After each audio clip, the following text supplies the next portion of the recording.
नमस्कार, बुलेटिन में आप सभी का स्वागत है और मैं हूं चेतना शर्मा आपके साथ। चलिए जम्मू कश्मीर की बड़ी खबरों पर नजर डालते हैं और जानते हैं क्या कुछ सूरत हाल है जम्मू कश्मीर का। इसी के साथ एक बड़ी खबर सामने आ रही है जहां पर पीपल कॉन्फ्रेंस ने अपने जनाधार बनाना शुरू कर दिए हैं, यानी कि जम्मू कश्मीर बैंक के पूर्व चेयरमैन परवेज अहमद नेंगरू ने अब पीपल कॉन्फ्रेंस को ज्वाइन कर लिया है। इसी के साथ पीपल कॉन्फ्रेंस में परवेज अहमद नेंगरू जो है वो शामिल हो चुके हैं।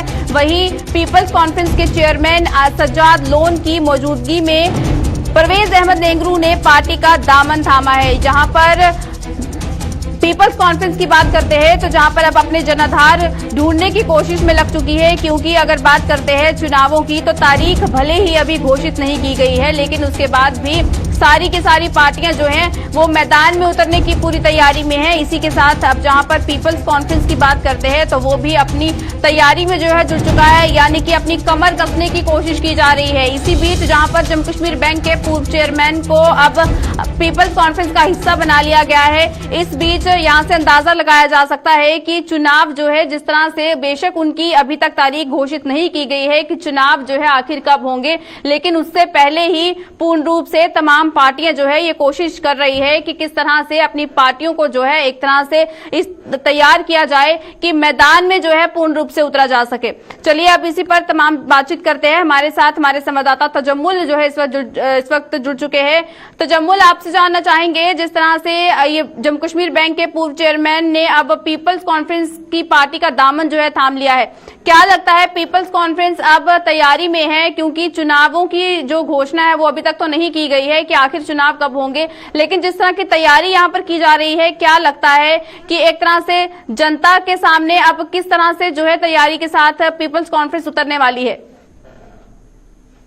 चेतना, देखिए, जिस वक्त आप जम्मू कश्मीर पीपल्स कॉन्फ्रेंस की बात करते हैं तो बेशतर लीडरान जो है वो या तो पार्टियों से आए हैं या पीपल्स डेमोक्रेटिक पार्टी से या दीगर पार्टियों से। उसके बाद नॉर्थ कश्मीर में इनका पॉलिटिकल ग्रिड इस वक्त जो है बड़ा मजबूत होता जा रहा है। इसी बीच में पूर्व जम्मू कश्मीर बैंक के चेयरमैन परवेज अहमद नेंगरू ने आज पीपल्स कॉन्फ्रेंस में अपनी शमूलियत इख्तियार की। इस मौके पर सज्जाद लोन समेत दीगर लीडरान ने उनका इस्तकबाल किया।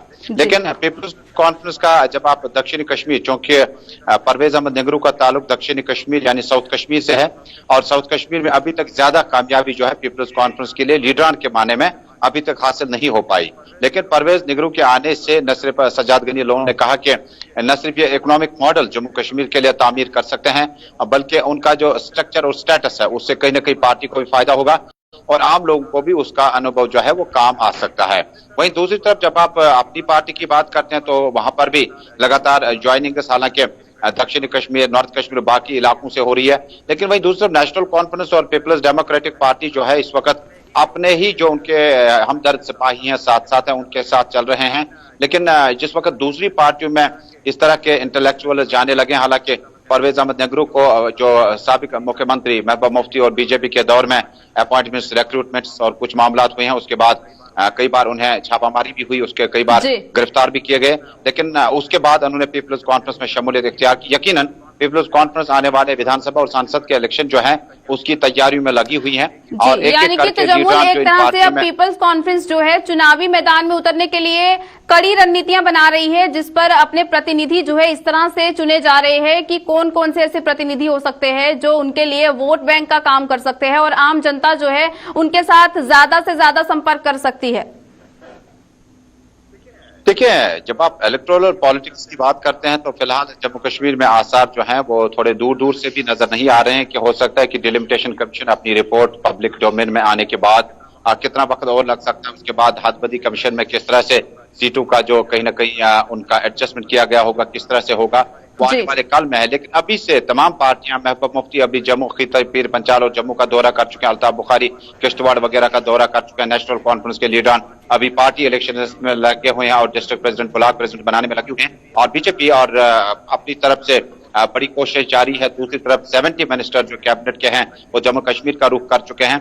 कहीं ना कहीं एक माहौल तैयार करने की कोशिश की जा रही है कि जो सिक्योरिटी सिनेरियो जम्मू कश्मीर में है जो एब्रोगेशन के बाद जो लोगों के दिल जो है उन्हें किस तरह से वापस जीता जा सके। लीडरान को काफी टाइम में डिटेंशन पीरियड में वक्त गुजारना पड़ा, उनके एतमाद को, उनकी क्रेडिबिलिटी को किस तरह से अब दोबारा कॉन्फिडेंस उसमें बिल्कुल। तो जमुल, बाकी पार्टियों का क्या कुछ रिएक्शन है जब पीपल्स कॉन्फ्रेंस में परवेज अहमद ने जो है अब अपनी जो एक तरह से हाजिरी जो है इस पार्टी में दी है, तो बाकी पार्टियां जो है इस बात को किस तरह से ले रही हैं?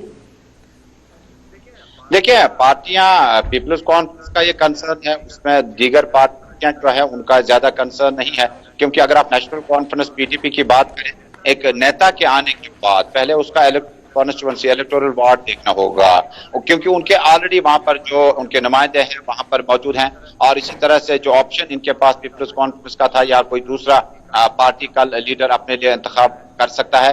मुझे लगता है कि पार्टियां अपने काम में लगी हुई हैं और पीपल्स कॉन्फ्रेंस के लिए एक बड़ी कामयाबी है, क्योंकि दक्षिणी कश्मीर में परवेज अहमद निंगरू के आने के बाद हर एक पार्टी जो है वो अब कोशिश कर रही है कि किस तरह से तैयारी की जाए ताकि चुनावी मैदान में जो है उतरा जा सके। बहुत बहुत शुक्रिया हमें तमाम जानकारी देने के लिए। तो जहां पर पीपल्स कॉन्फ्रेंस में अब जम्मू कश्मीर बैंक के पूर्व चेयरमैन परवेज अहमद निंगरू ने जो है अपनी एक तरह से जो पार्टिसिपेशन है वो दे दी है। अब आने वाले समय में ये देखना होगा कि पीपल्स कॉन्फ्रेंस जो है वो किस तरह से मैदान में उतरती है और किस तरह से जो वोट बैंक की राजनीति की अगर बात करते हैं तो उस पर जो है किस तरह से कामयाब होती है।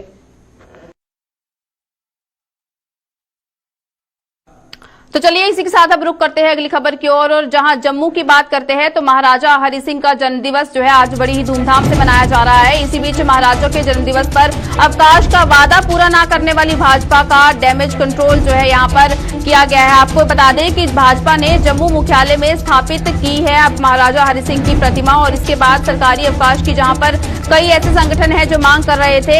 ऐसा लग रहा है जो भारतीय जनता पार्टी ने अपने मुख्यालय में जिस तरह का आज कार्यक्रम आयोजित किया है जहां पर महाराजा हरि सिंह की मूर्ति को स्थापित किया गया है, तो यहां पर उन तमाम संगठनों को खुश करने का प्रयास किया गया है जो महाराजा हरि सिंह के जन्मदिवस पर सरकारी छुट्टी की घोषणा कर रहे थे। लेकिन इसके बाद जहां पर तमाम पार्टी की बात करते हैं तो आज जो है इस दिवस को मनाया जा रहा है और महाराजा हरि सिंह की प्रतिमा पर फूल मालाएं चढ़ाकर जो है उनका एक तरह से अभिनंदन करने की कोशिश की जा रही है। लेकिन वहीं पर जहां मेन मुद्दा जो है सामने आता है, जहां पर 23 सितंबर आते आते हर बार कई ऐसे संगठन हैं जो ये एक तरह से सरकार से मांग करते हैं कि सरकारी अवकाश जो है वो दे दिया जाए, क्योंकि महाराजा हरि सिंह की जहां बात करें तो जम्मू कश्मीर को भारत का अभिन्न हिस्सा बनाने की जो एक पहल उन्होंने की थी और इसी के साथ साथ जम्मू कश्मीर में डोगरा शासकों में जो है बड़ा नाम जो है महाराजा हरि सिंह का आता है। और जम्मू कश्मीर की अगर बात करते हैं तो जम्मू कश्मीर रियासत के आखिरी डोगरा रूलर जो है ये रह चुके हैं। इसी के साथ अब जहां पर तमाम संगठन जो है सरकारी छुट्टी की मांग करते हैं, इस बीच आज के दिन तमाम ऐसे संगठन भी हैं जिन्होंने, तमाम ऐसी पार्टीज हैं जो आज ये कोशिश कर रही है कि महाराजा हरि सिंह का जन्मदिवस मनाया जाए। इसी बीच भारतीय जनता पार्टी के मुख्यालय में किस तरह का आज कार्यक्रम आयोजित किया गया है वो तस्वीरें भी आप लोग देख सकते हैं कि किस तरह से भारतीय जनता पार्टी के नेता रविंद्र रैना जो है फूल मालाओं के साथ जो है जो आज प्रतिमा महाराजा हरि सिंह की यहाँ पर स्थापित की गई है वहां पर जो है उनकी मूर्ति को जो है माला पहना रहे हैं। इसी बीच और किस तरह का कार्यक्रम जो है आज वहां पर किया गया, कौन कौन से तमाम दिग्गज नेता जो हैं आज वहां पर मौजूद हुए और किस तरह से संबोधन जो है वहां पर किया गया, इस पर चलिए अब तमाम जानकारी लेते हैं। हमारे साथ हमारे संवाददाता अनिल जुड़ चुके हैं, अनिल से बातचीत करते हैं। अनिल, आज जिस तरह से हम लोगों ने देखा कि भारतीय जनता पार्टी ने जिस तरह से महाराजा हरि सिंह के जन्मदिवस पर एक तरह से जो कार्यक्रम रखा, इसके साथ साथ ये भी जो है देखना होगा कि जहां पर सरकारी अवकाश की मांग कई संगठन कर रहे हैं, ऐसा लग रहा है कि भारतीय जनता पार्टी ने आज ये कार्यक्रम आयोजित करके और महाराजा हरि सिंह की प्रतिमा को अपने मुख्यालय में लगाकर अपना डैमेज कंट्रोल कर लिया है।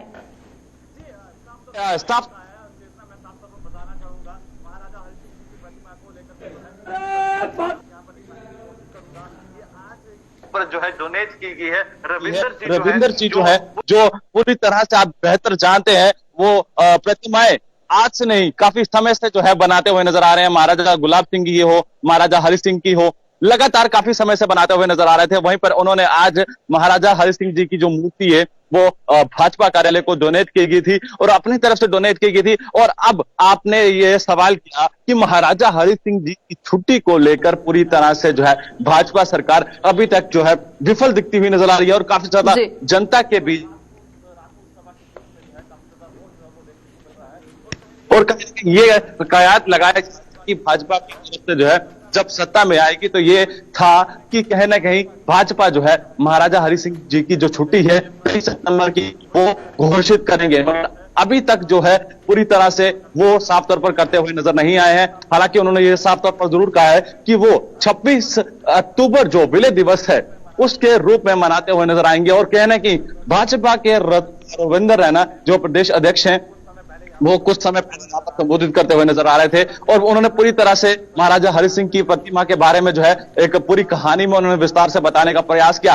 और कहीं ना कहीं ये आज भी चूकते हुए नजर नहीं आए कि कांग्रेस की बात करेंगे तो कांग्रेस पर निशाना साधते हुए आज से उन्हें ये साफ तौर पर स्पष्ट करते हुए आए कि कांग्रेस जो है गद्दारों की पार्टी है और किस तरह से उन्होंने महाराजा हरि सिंह जी के लेकर जो है पूरी तरह से। लेकिन अनिल यहाँ पर ये कहना गलत नहीं होगा कि जिस तरह से वो जो संगठन है जो मांग कर रहे थे कि अब सरकारी अवकाश की घोषणा जो है ये सरकार कर दे, लेकिन ऐसा लगता है कि भारतीय जनता पार्टी ने आज ये कार्यक्रम आयोजित करके उन तमाम संगठनों को खुश कर दिया है। नहीं, ऐसा नहीं कह सकते हैं कि तमाम संगठनों को जो है खुश किया जा सकता है। खुश करने से बेहतर जो है अगर अवकाश की जो है घोषणा की होती तो कुछ और ही जम्मू के अंदर पूरे भारतवर्ष की अगर हम बात करें, जम्मू कश्मीर की बात करें तो काफी ज्यादा अलग माहौल देखने को मिलता। आज आप देख रहे होंगे कि जम्मू कश्मीर में विभिन्न इलाकों से, चाहे वो सांबा हो, कठुआ हो, राजौरी हो, पुंछ हो, जम्मू शहर हो, तो बंतलाब से भी आज सुबह से ही जो है वो रैली निकली है और जगह जगह के लोग जो हैं राजपूत सभा के लोग हों, मैं ये नहीं कहूंगा कि सिर्फ राजपूत सभा, तमाम जो सभाएं हैं तमाम लोग जो हैं वो एकजुट होके महाराजा जी की आज जो जन्म दिवस है उसको बड़े ही धूमधाम से मनाने के लिए इंतजार में है। और आज तवी ब्रिज पर जो महाराजा हरि सिंह जी का जो स्टेचू है वहां पर जाकर जो है उन्हें वहां पर जो है समर्पित यूं कह सकते हैं कि वहां पर जाकर जो है उनके दर्शन करेंगे, उनको फूल मालाएं चढ़ाएंगे और वहां पर जो है आज उनका जन्मदिन मनाया जाएगा। मगर यहाँ पर आपका एक सवाल यहाँ पर यह बनता है कि इंतजार अभी भी किया जा रहा है, इंतजार की घड़ियां कहने की ये सोचती हुई नजर आ रही है कि कब महाराजा हरि सिंह जी की छुट्टी की घोषणा की जाएगी, उनके अवकाश की घोषणा की जाएगी। अभी भी कहीं ना कहीं ये सवाल अनिल अभी भी इंतजार है कि आखिर कब वो दिन आएगा जब महाराजा हरि सिंह के जन्मदिवस पर जो सरकारी छुट्टी की मांग की गई है वो मांग पूरी कर दी जाएगी। बहुत बहुत शुक्रिया हमें तमाम जानकारी देने के लिए। तो जहां पर आज महाराजा हरि सिंह का जन्मदिवस जो है जम्मू कश्मीर के कई इलाकों में मनाया जा रहा है, इसी बीच जहां पर तस्वीरों में भी आपको दिखाया गया कि भारतीय जनता पार्टी ने किस तरह से आज अपने मुख्यालय में ये कार्यक्रम आयोजित करके जो है किस तरह से महाराजा हरि सिंह का जन्मदिवस मनाया और इनकी प्रतिमा को जो है अपने मुख्यालय में स्थापित किया। तो चलिए अब इसी के साथ आपको लिए चलते हैं सांबा, और सांबा में आपको बता दें कि एक बार फिर अब माइक्रो कंटेनमेंट जोन्स का सिलसिला जो है वो शुरू हो चुका है, यानी कि माइक्रो कंटेनमेंट जोन्स जो हैं ये एक बार फिर वजूद में आ रहे हैं। और इसी के साथ साथ जिला डोलियां की, अब सांबा जिले की डोलियां की बात करते हैं तो यहाँ पर जो है एक बार फिर अब माइक्रो कंटेनमेंट जोन जो है इसे बना दिया गया है। वहीं डोलिया में एक स्कूली बच्ची जो है वो कोरोना पॉजिटिव पाई गई है। सांबा की अगर बात करते हैं तो सांबा में एक हफ्ते में 2 माइक्रो कंटेनमेंट जोन जो हैं ये बना दिए गए हैं, यानी कि जहां पर कोविड को एक तरह से ये उम्मीद लगाई जा रही थी कि आने वाले समय में कोरोना वायरस जो है वो खत्म हो सकता है। इसी बीच जम्मू कश्मीर की बात करते हैं तो सांबा जिला जो है वो काफी देर से यहाँ पर आंकड़ा जो है 0 पर अटका था, यानी कि कोई भी केस जो है यहाँ पर देखने को नहीं मिल रहा था। लेकिन इस बीच अब दौर ऐसा आ चुका है जहां पर 1 से 2 केसेस जो है सांबा जिले से सामने आ रहे थे, लेकिन अब जहां पर स्कूलों को खोल दिया गया है, कॉलेजेस और यूनिवर्सिटीज को खोलने की बात कही गई है। इसी बीच जहां पर सांबा जिले की बात करते हैं तो माइक्रो कंटेनमेंट जोन्स का सिलसिला जो है यहां पर शुरू कर दिया गया है। इसी बीच जहां पर अब डोलियां की बात करते हैं, जिला सांबा के एक इलाके की, जहां पर अब माइक्रो कंटेनमेंट जोन जो है बनाया गया है, यानी कि एक हफ्ते के अंदर 2 माइक्रो कंटेनमेंट जोन्स का बनना। अब सांबा में क्या कुछ सूरत हाल है, किस तरह से लोगों को जो है अब गाइडलाइंस दी जा रही है, तो चलिए इसी पर तमाम बातचीत करते हैं। हमारे साथ हमारे संवाददाता ऋषि इस वक्त जुड़ चुके हैं। ऋषि, आपसे जानना चाहेंगे जिस तरह से सांबा में एक बार फिर अब माइक्रो कंटेनमेंट जोन्स बनने का जो सिलसिला है वो शुरू हो चुका है। एक हफ्ते में 2 माइक्रो कंटेनमेंट जोन्स बना दिए गए हैं। कोविड के केसेस जो है यहाँ पर अब एक बार फिर उभरते हुए नजर आ रहे हैं। इस बीच एक बच्ची का कोरोना पॉजिटिव आना, क्या सूरत हाल है और लोगों का क्या कुछ कहना है?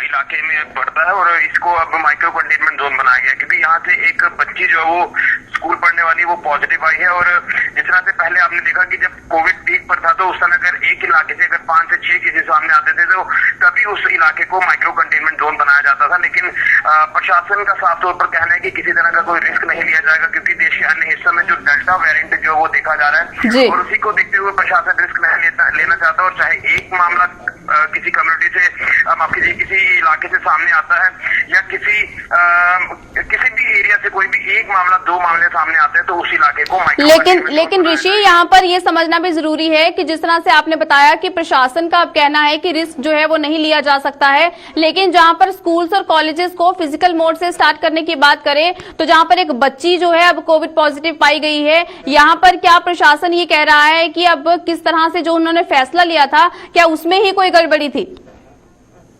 देखिए, गड़बड़ी का इसमें ऐसा कुछ नहीं हम कह सकते, क्योंकि कहीं ना कहीं जिस तरह से उनको बच्चों को ये भी हिदायत दी गई थी कि आप लोग अपना टेस्ट वगैरह करा के जो है वो तभी स्कूल में दाखिल हो सकते हैं। तो मे भी हो सकता है कि इसमें बच्चे में कुछ सिम्टम होंगे, लेकिन हमें पता चल पाया है कि इसमें सिम्टम इस तरह के कुछ नहीं थे, शायद ही किसी के कॉन्टेक्ट में हो सकती है। तो उसी के बाद ही जो पॉजिटिव पाई गई और जब इसका पता चलता है कि ये पॉजिटिव है तो उसके बाद प्रशासन ने इस इलाके को कंटेनमेंट जोन बनाया। लेकिन अब सवाल है कि जिस तरह से कॉन्टेक्ट ट्रेसिंग भी की जाएगी और इस इलाके में जो 100% टेस्टिंग है वो भी अनिवार्य करनी है प्रशासन ने और यहाँ नोडल ऑफिसर्स की तैनाती। लेकिन आपको मैं बताना चाहता हूँ कि मामले जिस तरह से हम ये कह रहे हैं कि मामले बढ़ रहे हैं, मामले कोई ज्यादा नहीं बढ़ रहे हैं। जिसमें आपने पहले भी देखा कि जो पिछले हफ्ते एक नया माइक्रो कंटेनमेंट जोन बना था वहां से भी मात्र 2 ही मामले सामने आए थे और अब दोली इलाके से पॉजिटिव पाई गई है। तो ज्यादा मामले नहीं है, लेकिन सिर्फ एहतियातन तौर पर इन इलाकों को माइक्रो कंटेनमेंट जोन बनाया है। उम्मीद करेंगे कि अगर लोग यहाँ से नहीं समझ पा रहे कि कोविड कितना घातक साबित हो सकता है, जो तीसरी लहर का जिक्र किया जा रहा है, तो उससे बचने के लिए तमाम हमें प्रिकॉशन हो ताकि हम इसकी चपेट में ना आए। बिल्कुल, डेल्टा वेरिएंट को भी देखते हुए यानी प्रशासन इसको भी मद्देनजर रख रहा है और इसी के बाद ये पूरा फैसला लिया जा रहा है कि इस इलाके को कंटेनमेंट जोन बनाना है, ताकि अगर इन्फेक्शन यहाँ पर फैल रही है तो वो ज्यादा बाहर बड़े स्तर पर ना फैले, उसे वहीं पर जो वो कंटेन किया जा सके। उसी को लेकर तमाम ये जो जितने भी पुख्ता इंतजाम प्रशासन कर रहा है, उम्मीद करेंगे कि लोग समझेंगे और इसको अपना जो जितने भी प्रिकॉशन है वो लेंगे और उसके बाद ही पब्लिक प्लेस का रुख करेंगे। बिल्कुल ऋषि, जहां पर बात करते हैं सांबा जिले की, जहां पर प्रशासन जो है अब अलर्ट हो चुका है, लेकिन इसी के साथ साथ अब कोशिश ये की जा रही है जहां पर 1 से 2 केसेस भी अगर कोविड-19 के पाए जाते हैं तो उस पर भी प्रशासन जो है पहले से ही अलर्ट हो जाए। बहुत बहुत शुक्रिया हमें तमाम जानकारी देने के लिए। तो जहां पर जिला सांबा जो है एक बार फिर माइक्रो कंटेनमेंट जोन्स में जो है बदलने जा रहा है और इसी के साथ साथ एक हफ्ते में जहां पर 2 माइक्रो कंटेनमेंट जोन्स बन चुके हैं, इसी बीच प्रशासन अलर्ट हो चुका है। लेकिन आम जनता को भी यहां पर समझने की जरूरत होगी कि किस तरह से आम जनता जो है वो अपने प्रशासन के साथ साथ खड़ा होकर जितने भी गाइडलाइंस दी गई है उसका पूर्ण रूप से पालन करे। आजादी के 75वें अमृत महोत्सव पर सीआरपीएफ द्वारा जम्मू से दिल्ली के राजघाट तक साइकिल रैली का आयोजन किया गया है। उपराज्यपाल मनोज सिन्हा ने आज अपनी शुभकामनाओं के साथ इस साइकिल रैली को राजघाट के लिए रवाना किया। ये रैली 2 अक्टूबर को राष्ट्रपिता महात्मा गांधी की जयंती पर राजघाट पहुंचेगी। उपराज्यपाल ने कहा कि देश की एकता और भाईचारे के लिए जिस तरह से 130 करोड़ देशवासियों ने संकल्प लिया है, सीआरपीएफ भी उसमें शामिल है। उन्होंने कहा कि राष्ट्रपिता महात्मा गांधी के विचार देश, समाज और पंथ के लिए आज भी उतने अहम हैं जितने 75 वर्ष पूर्व थे।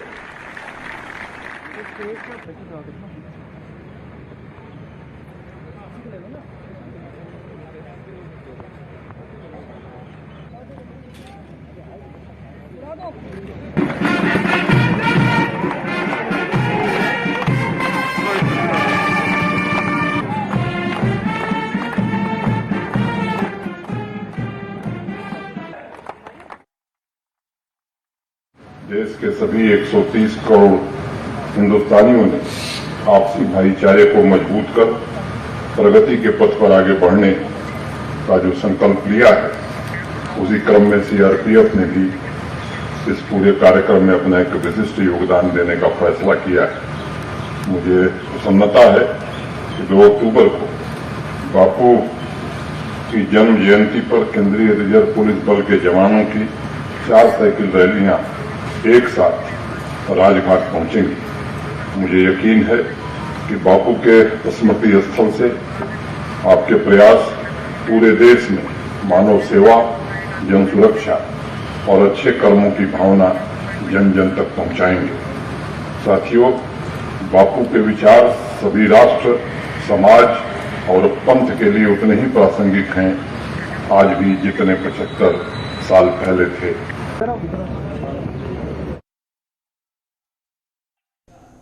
महाराजा हरि सिंह एक ऐसा नाम जिनके बिना रियासत जम्मू कश्मीर का इतिहास अधूरा है।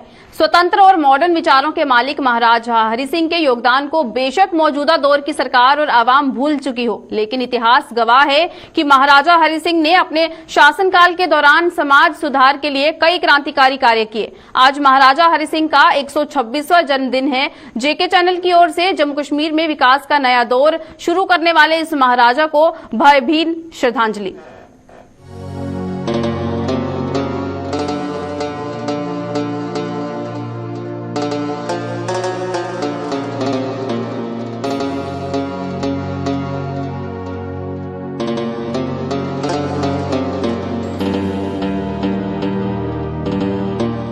इतिहास साक्षी है कि जिस समय भारतवर्ष की तमाम रियासतों के राजा महाराजा अपनी आवाम का ध्यान न कर ऐशो आराम की जिंदगी गुजारा करते थे, उस समय महाराजा हरि सिंह आवाम की तकदीर संवारने में लगे हुए थे।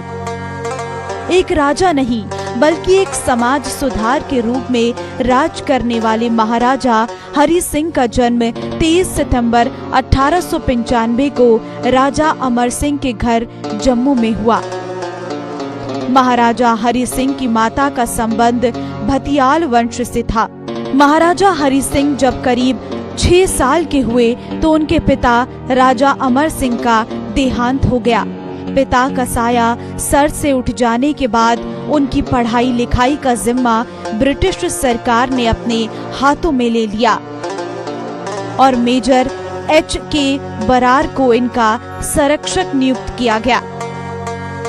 शिक्षा में किसी भी तरह की कोई कमी न रहे, इसके लिए महाराजा प्रताप सिंह ने उन्हें उच्च शिक्षा के लिए मयू कॉलेज ऑफ अजमेर भेजा। मयू कॉलेज से शिक्षा पूरी करने के बाद महाराजा हरि सिंह को मिलिट्री शिक्षा के लिए इंपीरियल कैडेट कोर देहरादून भेजा गया। यहाँ पर सैन्य प्रशिक्षण पूरा करने के बाद महाराजा हरि सिंह को 20 बरस की आयु में रियासत जम्मू कश्मीर की सेना का सेना अध्यक्ष नियुक्त किया गया। सन 1925 में महाराजा प्रताप सिंह का देहांत हो गया। चूंकि उनकी कोई औलाद नहीं थी, लिहाजा रियासत जम्मू कश्मीर भागडोर महाराजा हरि सिंह के हाथ में आई। 23 सितंबर 1925 यानी अपने जन्म दिवस के अवसर पर हरि सिंह रियासत के महाराज बने। इस दिन राज तिलक भवन में एक भव्य समारोह का आयोजन किया गया और विधिवत रूप से महाराजा हरि सिंह के माथे पर तिलक लगाया गया। रियासत का महाराज बनने के बाद हरि सिंह ने हाथी पर बैठकर पूरे जम्मू शहर का चक्कर लगाया और लोगों का अभिनंदन स्वीकार किया। महाराजा हरि सिंह शुरू से ही समाज में फैली कुरीतियों के कड़े विरोधी थे और जैसे ही उन्होंने सत्ता संभाली, उन्होंने समाज की कुरीतियों समाप्त करने का कार्य शुरू किया।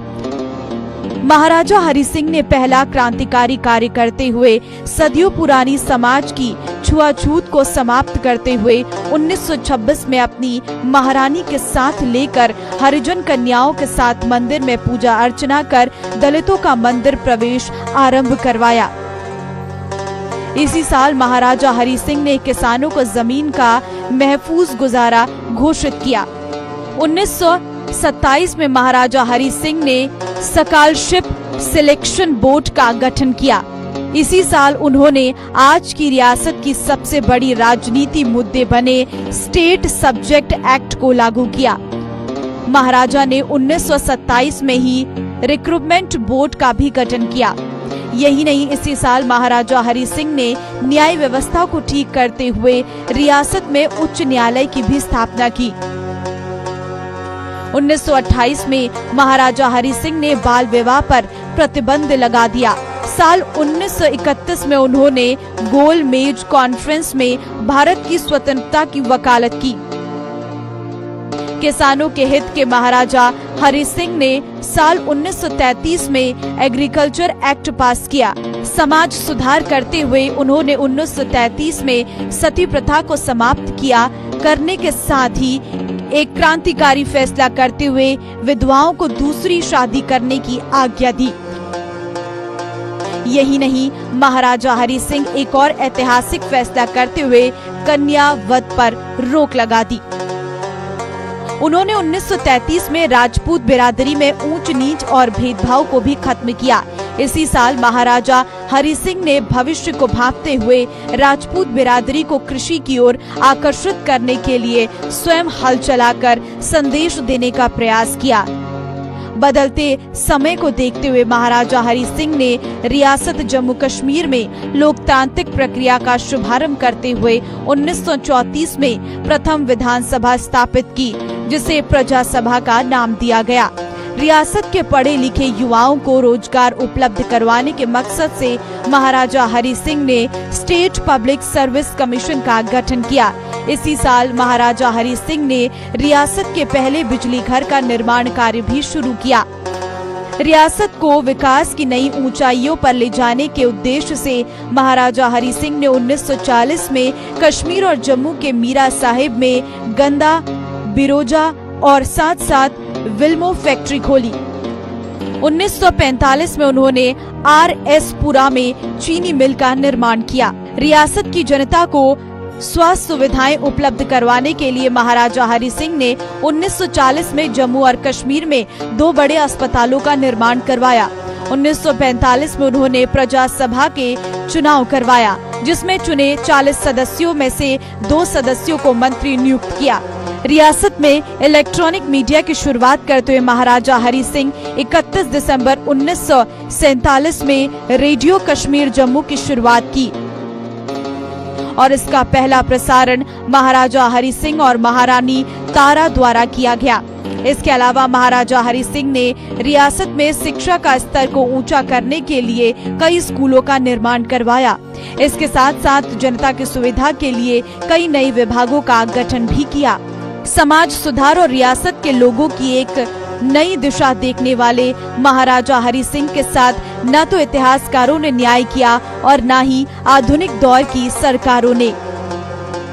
लेकिन इतिहास गवाह है कि 1 इंच भूमि के लिए एक इंसान ने दूसरे इंसान का कत्ल किया है, लेकिन जनता की भलाई के लिए महाराजा हरि सिंह ने हजारों किलोमीटर वर्ग में समाई रियासत का पल भर में त्याग करते हुए 1 अप्रैल 1949 में रियासत को हमेशा के लिए छोड़कर मुंबई चले गए, जहां 26 अप्रैल 1961 को महाराजा हरि सिंह ने अंतिम सांस ली। न्यूज डेस्क से अश्विनी चंदेल की रिपोर्ट। चलिए, जम्मू कश्मीर के इस खास बुलेटिन में बस इतना ही। मुझे दीजिए इजाजत। नमस्कार।